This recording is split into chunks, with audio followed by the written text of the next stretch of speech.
Right, back from those smooth saloons to the motorway jam warning system. We've come into a field, as you can see, to get away from all that motorway noise. Those infrared sensors on the bridge can detect the speed at which the cars are moving. They pass that information to a central control room, which in turn flashes it to a network of paging stations. In the car, what you've got is a little graphic receiver. In this case, it's fixed. They now have a portable version you can take anywhere. It's got a map of the relevant motorway network, and you drive along with that in standby mode. When the sensors detect that the traffic is slowing down, say 20 or 10 miles an hour, or they come to a dead halt, the thing buzzes you to attract your attention, then shows you where the problem is occurring. So you can press on if you think it'll clear up, or begin to take avoiding action. That's how it works in theory. Let's give it a whirl in practice.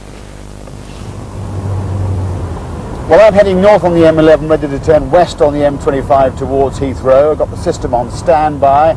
Everything seems clear at the moment. Oh no, there goes an alarm. There is trouble, in fact, up ahead on the M11, but it's north of my junction, so I should be okay. You can see the traffic slow down to about 20 miles an hour. And one of the real advantages of this system is it does give real-time information. You can see what's happening to the traffic as it's happening. It costs about £30 a month to rent, about £270 to buy all in, so not expensive for the executive who wants to miss those traffic jams. Oh, there goes another alarm. Oh, the system's getting worse. It's now backed up inside the M25. I'm going to have to leave the M11 before I get to my junction. Clearly the system works. It's available from next spring for all the M25 area. All I would say is it hasn't been through the mill of millions of miles of motorway motoring, but certainly a system worth keeping an eye on. Right, here comes my escape route.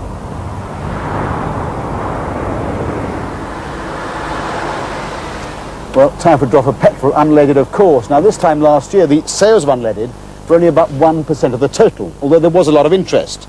We had over 7,000 requests for these information leaflets when we did an item last October.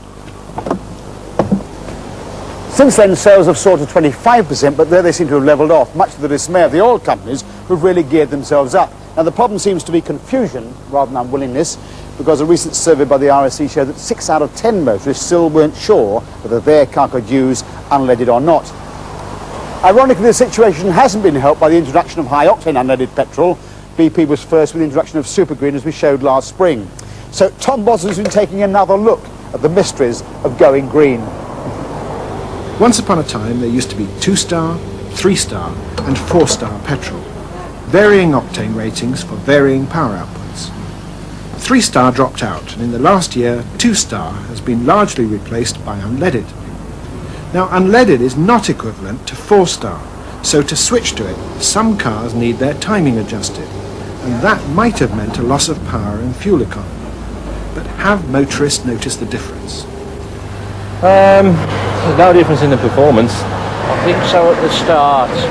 It seemed a bit sluggish, but since then I've not noticed it. Better for the environment. I think so. It's better for the car, it's better for the environment. It's probably better for everybody, isn't it? On some cars, switching to unleaded petrol is not just a simple matter of 1 or 2 adjustments. The lead in the fuel also acts as a lubricant for the valves and seats. On this MGB head, for instance, the valve seats have to be machined out and replaced with some specially hardened inserts. And unless that is done, the wear on the head will be about 3 times more than normal. Now, one solution could be to every so often put in a tank full of leaded petrol, but of course that still pollutes the atmosphere. A much better solution would be to use one of these non-toxic, lead-free additives. This shouldn't really be necessary because the technology of getting valve lubrication without lead is well known. Additives should be added at the refinery, as is now being done in Europe and the United States.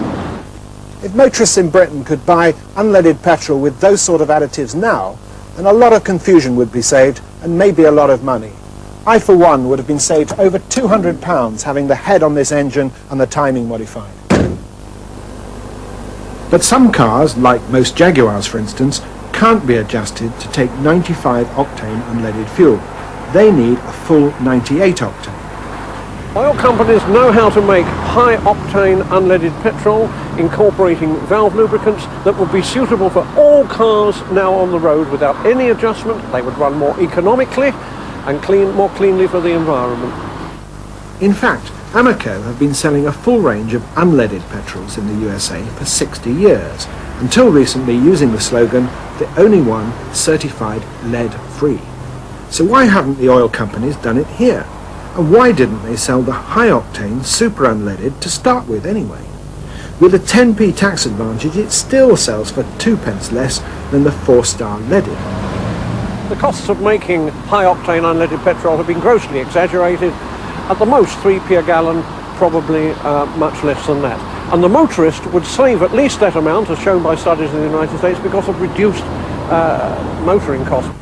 We put some of these points to the oil companies. First of all, has there been an exaggeration in the production costs of unleaded fuel? Mobil told us, it's down to market prices really. There's no exaggeration in prices at the pumps. The price of oil is determined by the international market and not by the individual oil companies. So why didn't we go straight to super unleaded? BP told us it wasn't our decision. The government laid down the standards for the existing unleaded fuel, and there isn't even now a standard for super unleaded. But what about a substitute for lead as a lubricant? Esso told us, if we could find an additive that would suit all cars, then of course we would use it. What a market! We would do it. If it were that simple, we would have done it already. But Amoco still haven't produced a high-octane unleaded fuel for Britain. Why? They say the market is already confused and the introduction of another grade of unleaded fuel would confuse it further. So where does that leave us, the ordinary motorist? Basically, there are just two categories. If your car has been modified, as has this particular Sierra, to take unleaded petrol, then you can use super unleaded any time you like. But you won't get the advantage of that extra octane level unless you have the car returned to the original settings. If, on the other hand, like with this particular Cavalier, your car has not been adjusted to take unleaded petrol, then of course you can still use super unleaded. The Cavalier doesn't require any additives, but your particular car may require a lead substitute, and if it does, you'll have to continue adding that substitute until such time as the oil companies put it in the petrol for you. Well, look, if the oil industry decided to get its act together, they could perfectly well manufacture a high-octane unleaded petrol incorporating suitable valve lubricants, which would be suitable for all cars now on the road without any adjustment. And what's more, they would run better, more cheaply, with reduced maintenance costs.